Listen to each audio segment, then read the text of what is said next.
En la península mexicana de Yucatán, una franja verde marca la frontera entre la selva y el mar. Un ecosistema distinto, encharcado e impenetrable, cierra el paso a los extraños, convirtiendo su interior en un terreno prohibido. Es un mundo intermedio entre el mar y la tierra, un mundo donde animales y plantas se confunden, un laberinto donde cada sombra esconde una sorpresa y cada árbol un soporte para la vida.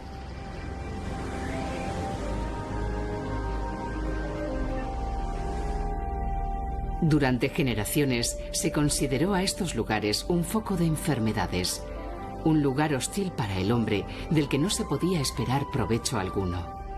Pero la realidad es muy distinta.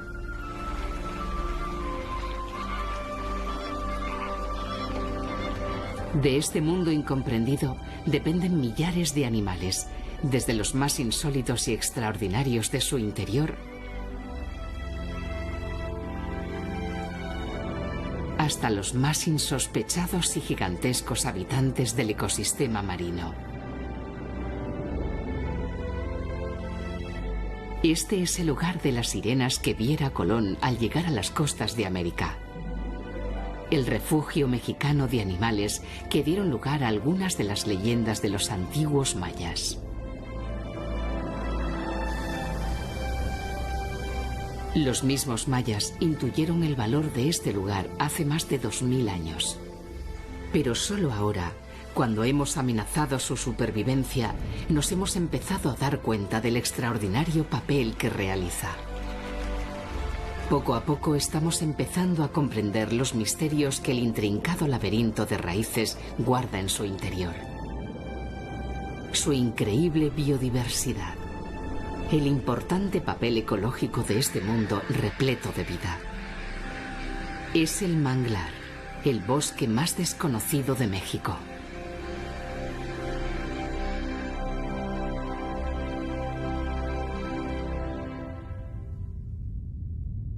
Solo 3 países en el mundo tienen más manglares que México. Casi 800.000 kilómetros cuadrados de sus costas están cubiertos por bosques de mangles. Y la península de Yucatán tiene la mayor parte.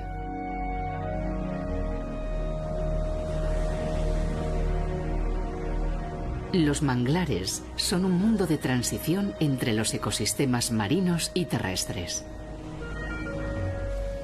Millones de años de adaptaciones han dado lugar a este mundo tolerante a los cambios de salinidad donde los mangles, diferentes especies de árboles adaptados a altas concentraciones de sal, crecen y forman el más desconocido e impenetrable de los bosques.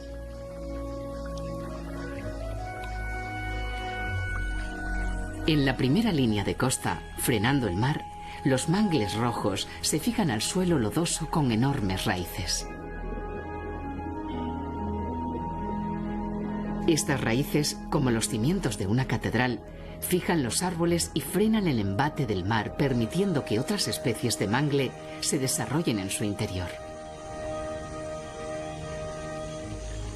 Frenando el mar, el bosque de mangles protege la costa y también la cambia profundamente.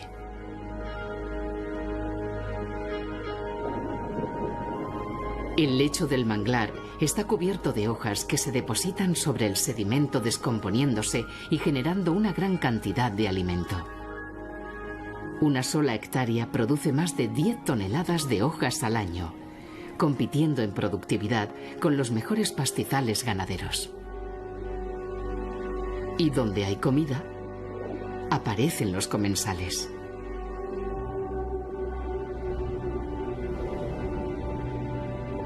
Millones de peces buscan refugio y alimento en el laberinto sombrío de las raíces del manglar. El agua, cargada de nutrientes, se convierte en una sopa alimenticia que también aprovechan los invertebrados. Esponjas, ascidias, estrellas de mar, un mundo de formas vivas tapiza las raíces bajo el agua filtrando el nutritivo caldo.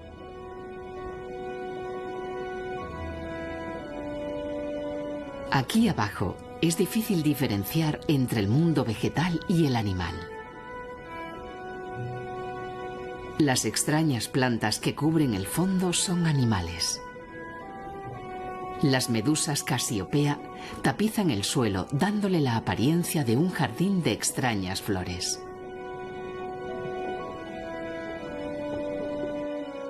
En el interior de los tentáculos de las Casiopea viven unas algas fotosintéticas con las que se han unido en simbiosis. Las algas alimentan a la medusa con el exceso de nutrientes y oxígeno que consiguen al hacer la fotosíntesis. Pero para hacerlo necesitan exponerse al sol. Y esto lo consiguen las Casiopea dándose la vuelta, apoyando su parte superior contra el suelo y exponiendo sus tentáculos a la luz solar.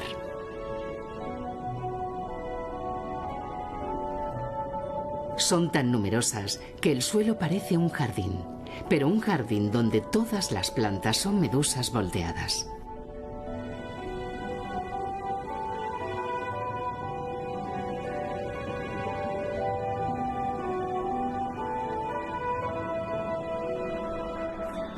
Los mayas que vivieron aquí llamaron al lugar Sian Kaan, el regalo del cielo, y levantaron ciudades y grandes templos que marcaban una vía comercial entre las principales ciudades del Mayab. Los pobladores de estas ciudades conocían la riqueza que escondía el manglar y que iba mucho más allá de los seres que vivían bajo el agua. Las islas tapizan las grandes lagunas costeras del manglar. Son masas de mangles que sirven como lugar de descanso a una gran variedad de aves.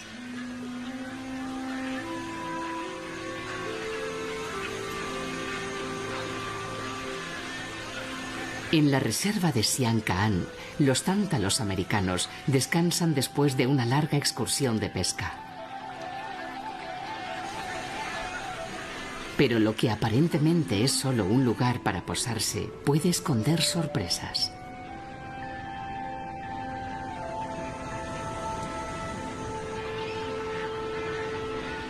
En el interior de muchos de estos islotes, las aves buscan intimidad y protección para hacer sus nidos y traer al mundo a sus polluelos.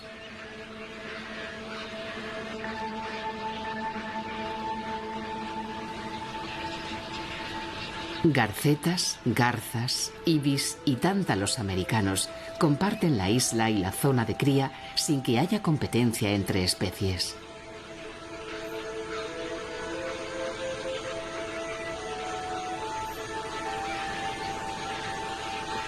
Aunque eso no quiere decir que no haya ciertos roces cuando un padre se equivoca de nido.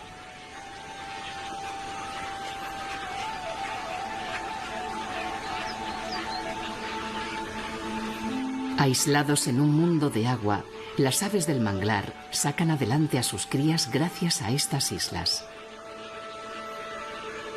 Los manglares las cobijan y de alguna forma más indirecta también les dan de comer. Bajo los islotes de mangle, una gran cantidad de peces busca el microscópico alimento surgido de la materia vegetal que sueltan los árboles.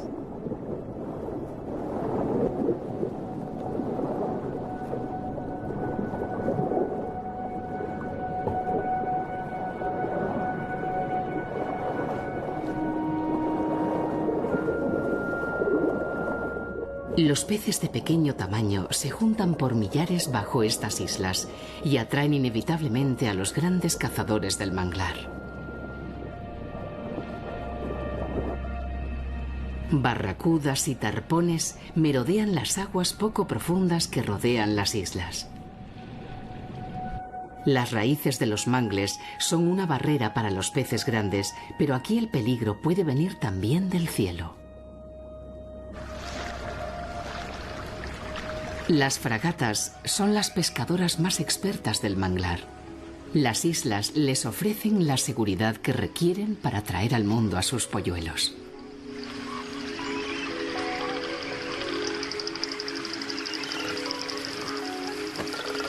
Las raíces de los mismos árboles donde hacen los nidos son un refugio para los peces y se convierten así en una despensa permanente.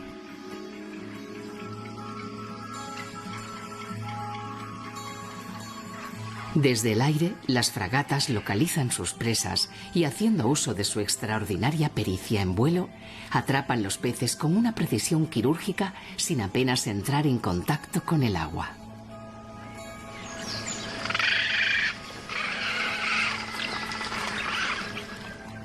Solo tocan el agua con la cabeza, un poco con el pecho y en contadas ocasiones con la cola.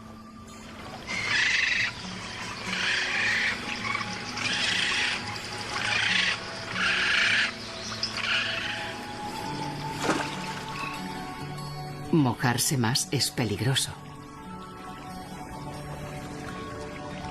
Esta forma de pescar tiene su razón de ser. A diferencia de otras aves marinas, las fragatas no pueden mojar mucho sus plumas. El aceite con el que las impregnan no es suficiente para que el agua no las empape. Si caen al agua, no podrán volar y se ahogarán. Pero su habilidad en el vuelo evita que tengan que sumergirse. El problema es que hay muchos competidores. Y algunos juegan sucio.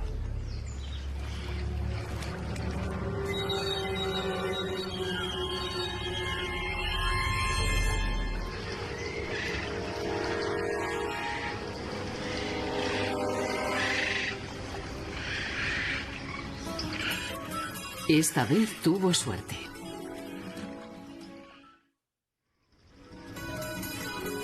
El manglar es un sistema abierto íntimamente relacionado con el mar. Hacia el exterior, más allá de las últimas raíces del mangle, se extiende una pradera submarina donde los pequeños peces salen a diario en busca de alimento. Los tarpones y las barracudas son temibles cazadores de las praderas submarinas. Pero en el sustrato, entre las algas, algunos expertos en camuflaje pasan desapercibidos a los depredadores. Un pez murciélago se muestra inquieto. Entre las algas es más visible que sobre la arena y hay cazadores por todas partes. No sospecha que, con su extraño aspecto, ninguna barracuda pensaría que es un pez viéndolo desde arriba. Así que cuando dos de ellas se acercan demasiado, prefiere emprender una rápida huida.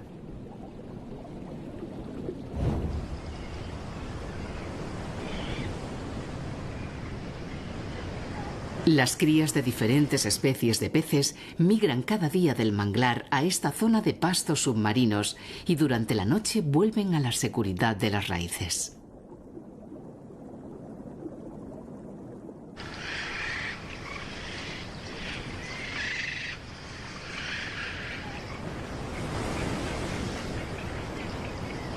En las praderas submarinas hay cazadores que se dedican a atrapar peces de mayor tamaño. Cerca de los arrecifes de coral del Banco Chinchorro, al sur de la península de Yucatán, un cocodrilo americano camina bajo el agua.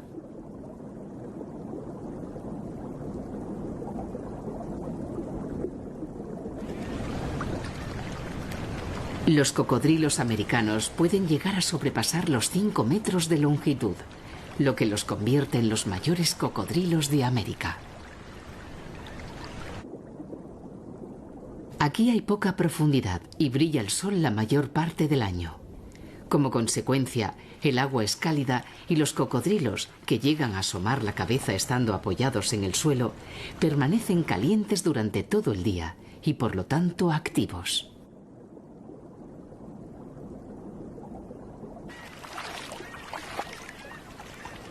Los cocodrilos jugaban un papel relevante entre los mayas.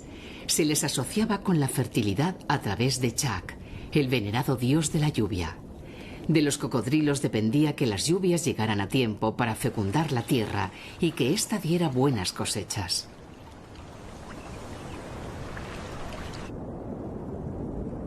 Hoy la representación de Chac en la tierra lleva una vida apacible en las praderas submarinas del Banco Chinchorro.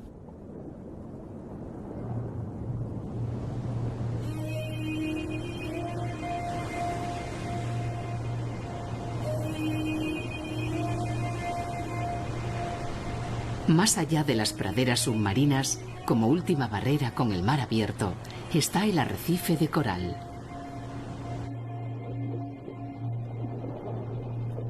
A pesar de su exuberante aspecto, este es un ecosistema muy pobre. Los nutrientes permanecen en las aguas frías del fondo oceánico, dejando las cálidas aguas del arrecife con tan poco alimento planctónico que muchos científicos lo consideran un desierto biológico.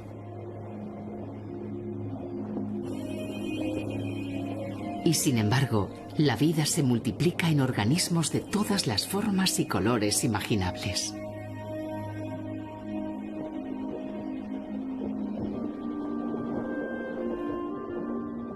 Es un mundo de simbiontes, especies que se unen colaborando para sobrevivir.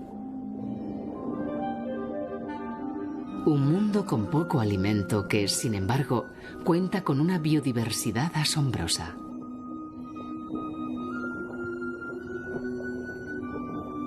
Los predadores del arrecife son muy numerosos. La mayoría de las especies que viven aquí se protegen de ellos escondidos entre las rocas y el esqueleto calcáreo de los corales. Cada cueva, cada resquicio de este fondo irregular, se aprovecha como un refugio para esconderse de los cazadores. Otros más afortunados llevan a cuestas un escudo contra los cazadores.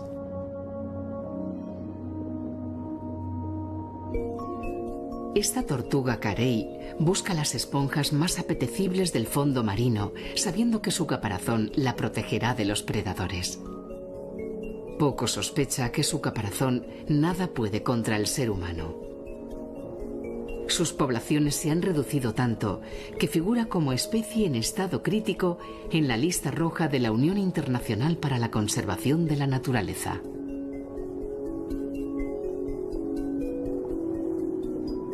Las esponjas constituyen la mayor parte del alimento de las carey del Caribe. Es parte de una dieta que incluye algas, anémonas, medusas y otros cnidarios. Una colección de especies altamente tóxicas y que a las carey parece no afectarles.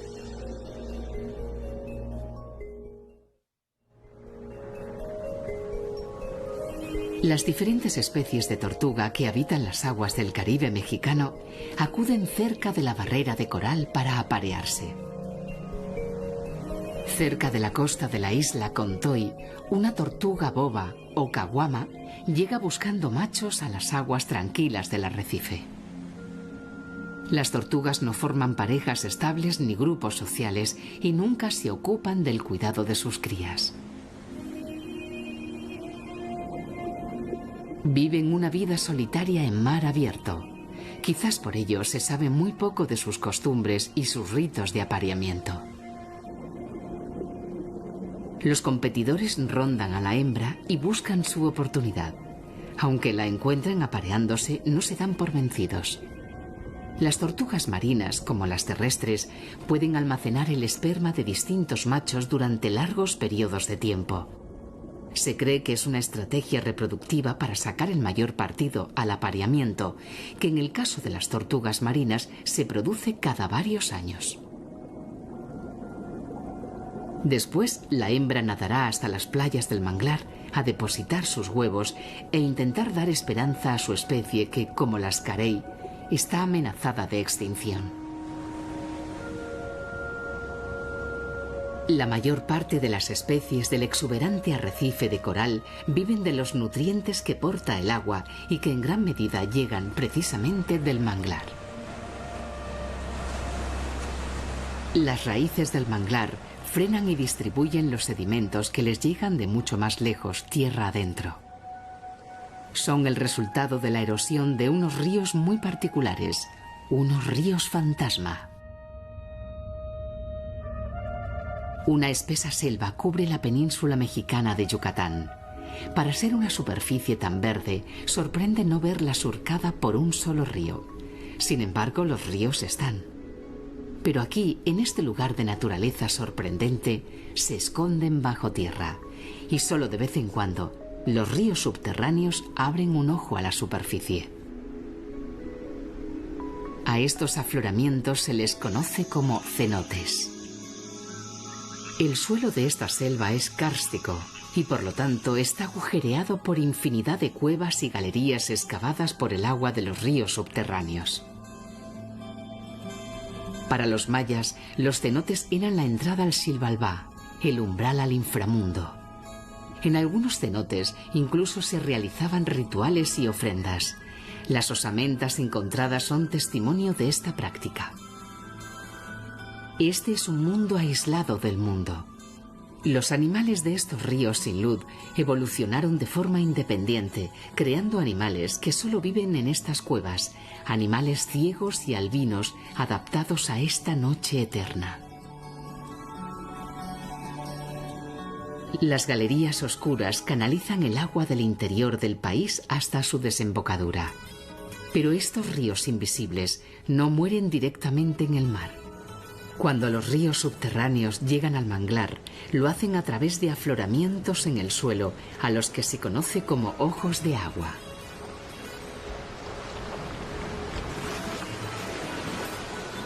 El agua dulce brota en los lagos salinos del manglar, aportando el sedimento que los ríos han erosionado desde su nacimiento. Los sedimentos y la mezcla del agua dulce y salada atraen infinidad de peces que merodean el ojo de agua. El surtidor de agua dulce despeja la turbidez de la laguna y permite ver grandes bancos de pargos que llegan atraídos por la diferencia de salinidad, creando un incesante movimiento.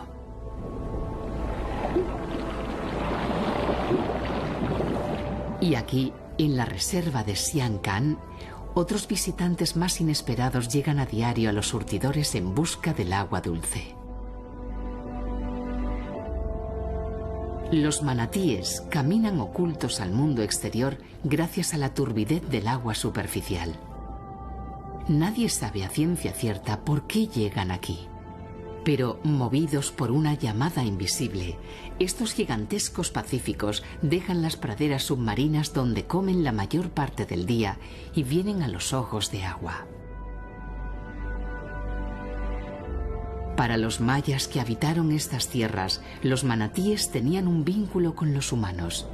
Aunque los cazaban y se los comían, los respetaban porque los consideraban un símbolo de maternidad, por la forma en que las hembras cuidan a sus crías. A pesar de poder aguantar hasta 24 minutos sin respirar bajo el agua, los manatíes suben con frecuencia a la superficie, toman aire y vuelven lentamente a la seguridad del fondo.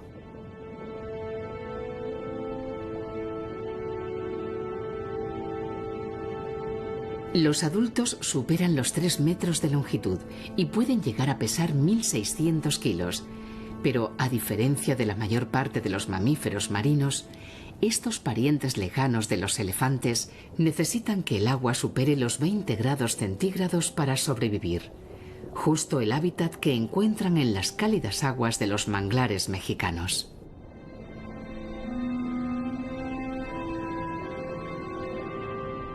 Aquí abajo nadie los molesta. El agua dulce que brota del ojo de agua parece relajarlos y con frecuencia aprovechan para dormir una plácida siesta.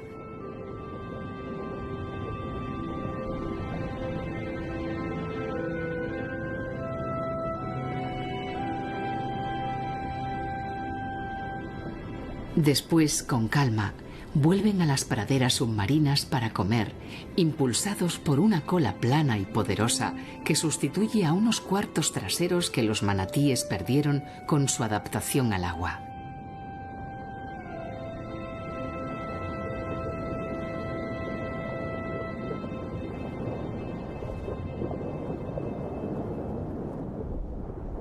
Lentamente, las sirenas del Caribe mexicano desaparecen en la turbidez de las lagunas del manglar.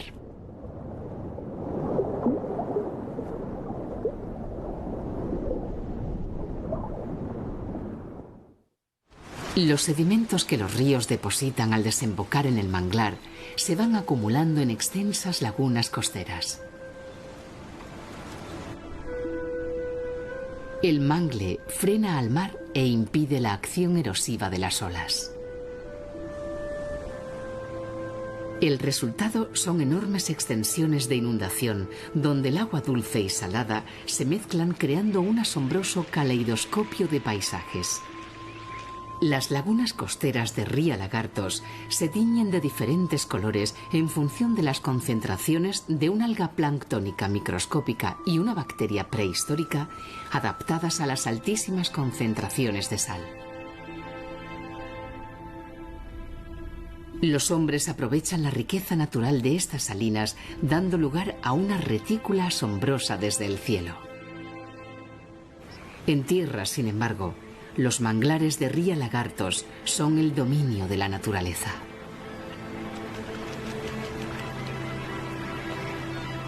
La mezcla de aguas genera mucho alimento microscópico. Proliferan las algas, las larvas, los pequeños crustáceos. Por cada uno de ellos hay aves especialistas en devorarlos. Y entre todos, los más especializados y llamativos son los flamencos.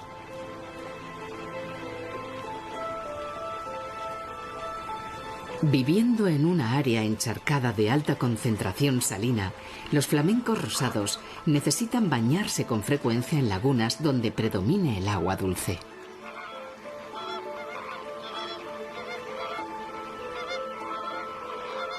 Es la forma de desprenderse de la sal que se les adhiere al cuerpo y de cuidar un plumaje que necesitarán para sus vuelos diarios hasta las lagunas donde se alimentan.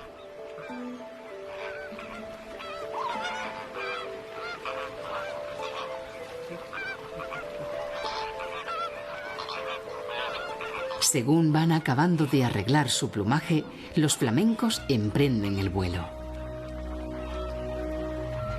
La colonia se moviliza.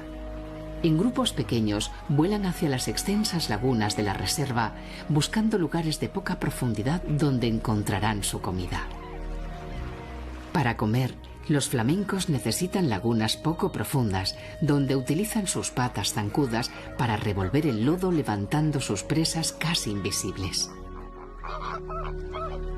Entonces sumergen sus cuellos largos hasta el fondo y con sus picos especiales bombean y filtran el agua, atrapando a sus presas, en un proceso similar al que utilizan las ballenas para comer el krill. La mayoría de estos flamencos pasa gran parte del año en Ría Celestún, pero cuando entra la primavera, migran hacia Ría Lagartos para construir sus nidos y traer al mundo a sus polluelos.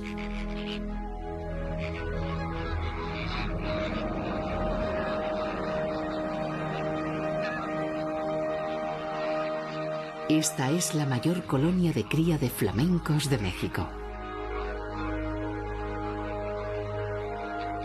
Casi 25.000 parejas llegan cada primavera a Ría Lagartos.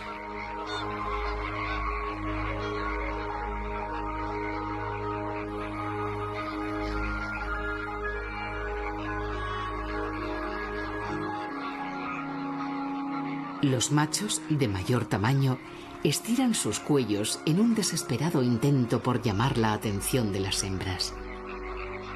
Si el efecto de parecer más grande estirando el cuello no funciona, siempre queda la opción de abrir las alas. Y si aún la cosa falla, queda la táctica de seguir a la pretendida hasta que claudique.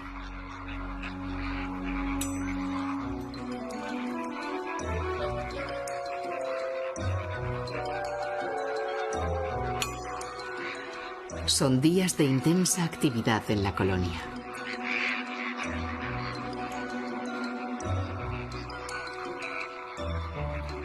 Nuestro macho lo intenta entre un sinfín de competidores con los que tiene que discutir. Hasta que la perseverancia da sus frutos.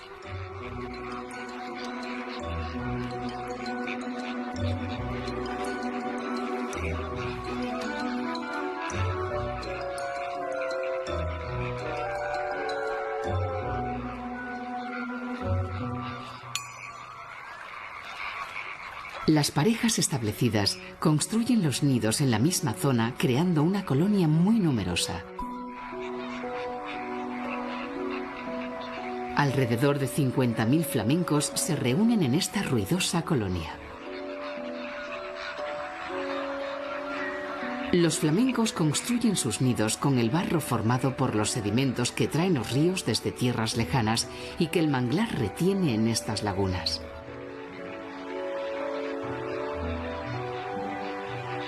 Cada pareja pone un solo huevo en su nido. Hay tantos nidos juntos y tal densidad de flamencos que con frecuencia se producen pequeñas riñas.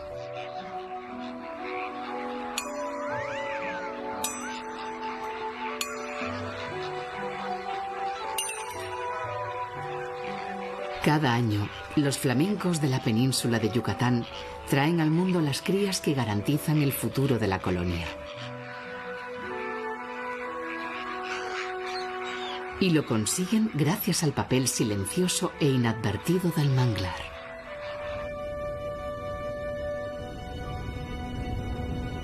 En las mismas lagunas donde los flamencos comen y crían a sus polluelos, una extraña criatura vive oculta entre los limos y sedimentos.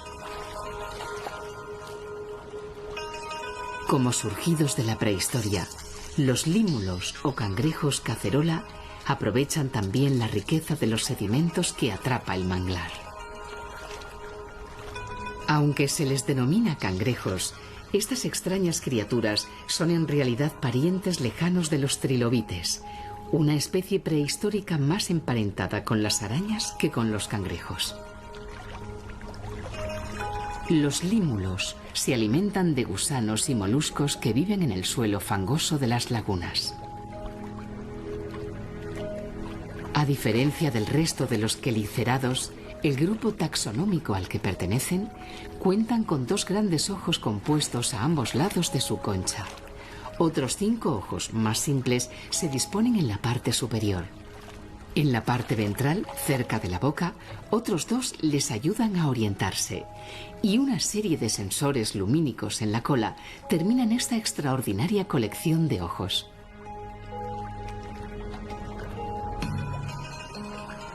Las hembras son de mayor tamaño y durante el apareamiento los machos suelen engancharse a ellas, dejándose llevar hasta el lugar donde fecundarán los huevos que pongan sus compañeras.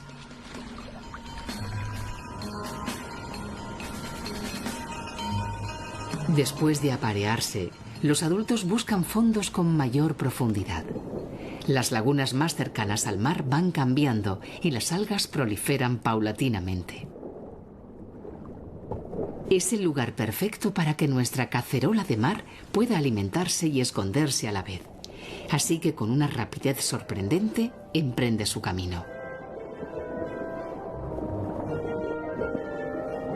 Bajo el agua, los límulos son mucho más ágiles que en tierra.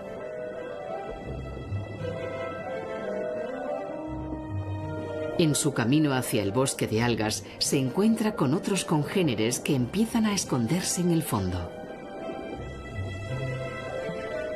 Los mayas respetaban a las cacerolas marinas por su comportamiento sincronizado con los grandes eventos astronómicos y meteorológicos. Hoy se les aprecia por algo radicalmente distinto. La sangre de los límulos, que es de color azul, si se expone al aire, adquiere un valor en el mercado farmacéutico de 11.300 euros por litro debido a sus propiedades para detectar e inhibir infecciones. Pero eso es algo que nuestro límulo desconoce. Con determinación sigue su camino hacia una zona más profunda. Hasta que la consigue.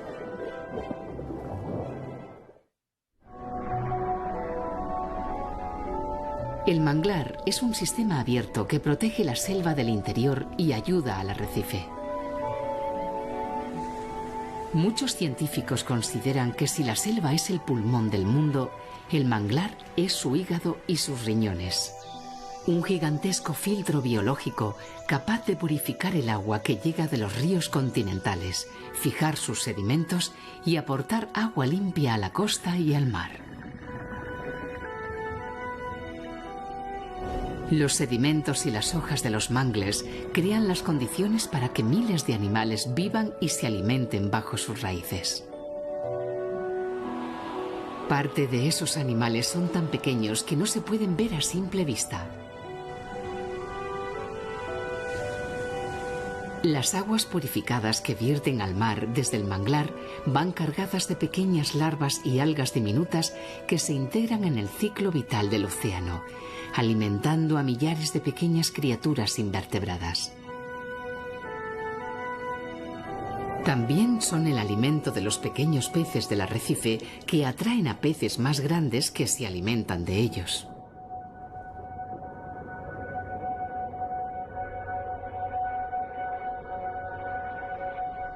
Los tarpones y los jureles blancos se reúnen en grandes bancos buscando cardúmenes de pequeños peces. No son los únicos en acudir en busca de alimento, aunque curiosamente, los mayores peces del arrecife llegan buscando los diminutos seres que aportan las aguas purificadas del manglar. Un tiburón ballena, el mayor pez del planeta. Los tiburones ballena acuden todos los años a las aguas del Caribe mexicano, bien entrada la primavera. Abriendo sus grandes bocas, absorben enormes cantidades de agua, atrapando millares de diminutos seres planctónicos y millones de huevos de las puestas de diferentes peces. Unos seres microscópicos que alimentan 14 metros y hasta 34 toneladas de pez.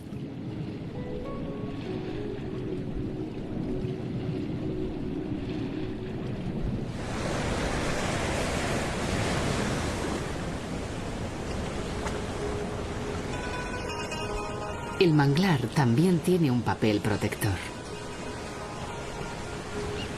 Durante el año, el sol calienta la superficie del Atlántico, evaporando grandes cantidades de agua. Según pasan los meses, el calor del océano crece y la concentración de humedad va cargando la atmósfera. Los vientos del oeste desplazan grandes concentraciones de nubes hacia el Caribe. Y al final del verano, el sistema descarga su tensión con una fuerza devastadora.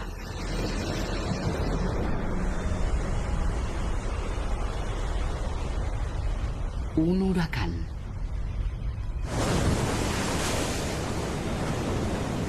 Hombres, animales y plantas sufren la violencia del viento y del mar.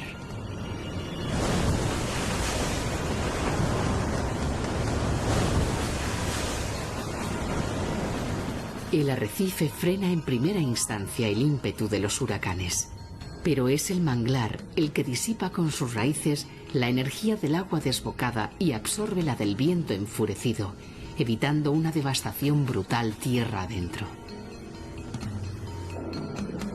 En el interior del manglar, las especies se protegen de la furia del huracán. Las aguas se enturbian, pero la vida se mantiene a salvo.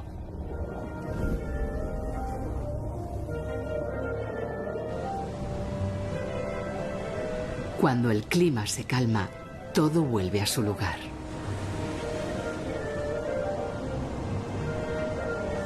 La fauna regresa y el manglar se llena de vida.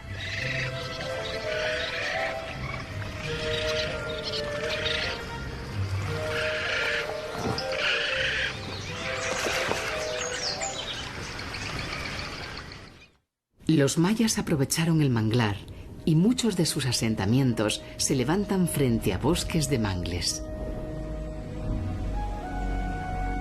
Su conocimiento del medio natural les hacía aprovecharse de diferentes especies del área encharcada. Cazaban aves, comían huevos de tortuga, pescaban sus peces y disfrutaban la carne de los manatíes.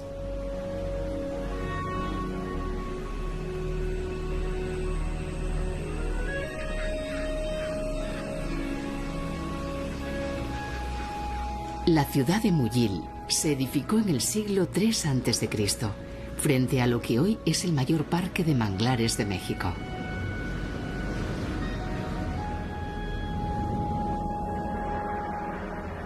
Los mayas comprendían que el manglar era una fuente de riqueza y un protector imprescindible para el desarrollo de sus vidas.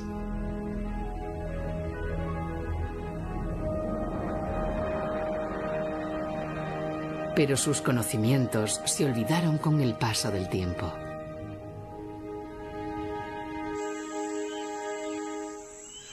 Los manglares perpetúan la vida del arrecife y las praderas submarinas. Retienen el suelo evitando la erosión de las tierras continentales. Protegen el interior del embate del mar y del viento. Y filtran y purifican las aguas continentales que vierten al mar. Se convierten así en refugio y fuente de alimento de infinidad de animales, grandes y pequeños. Y sin embargo, están desapareciendo.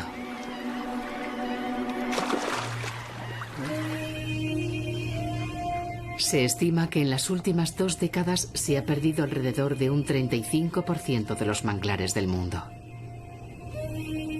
Según la Comisión Nacional Mexicana para el Conocimiento y Uso de la Biodiversidad en México, más de 90.000 hectáreas de mangles han desaparecido en el país en los últimos 30 años. Taladas para abrir paso a actividades agrícolas, ganaderas, acuícolas y turísticas.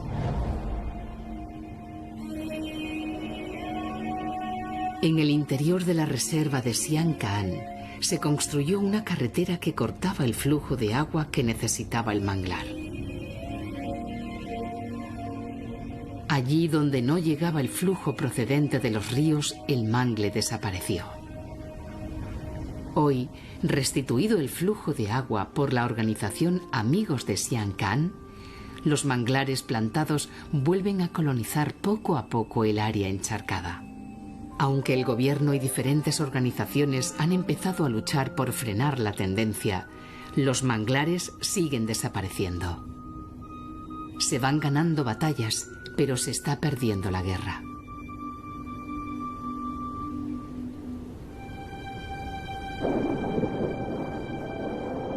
Ajenos al peligro que se cierne sobre ellos, los manatíes vuelven a la seguridad del manglar para descansar y dormir junto al ojo de agua. Bajo el agua, a su alrededor, millares de seres vivos se alimentan, se esconden, cazan, se reproducen. El manglar entero late con una vida extraordinaria que ocultan los mangles, como si quisieran proteger a sus criaturas de la ambición ilimitada de los seres humanos. Hoy, la misma especie que bautizó la zona como el regalo del cielo, amenaza su supervivencia. La supervivencia de todos los manglares, de sus especies, de su incalculable riqueza. Quizás nos hemos convertido en una especie tan necia que piensa que el poder económico es más importante incluso que el regalo del cielo.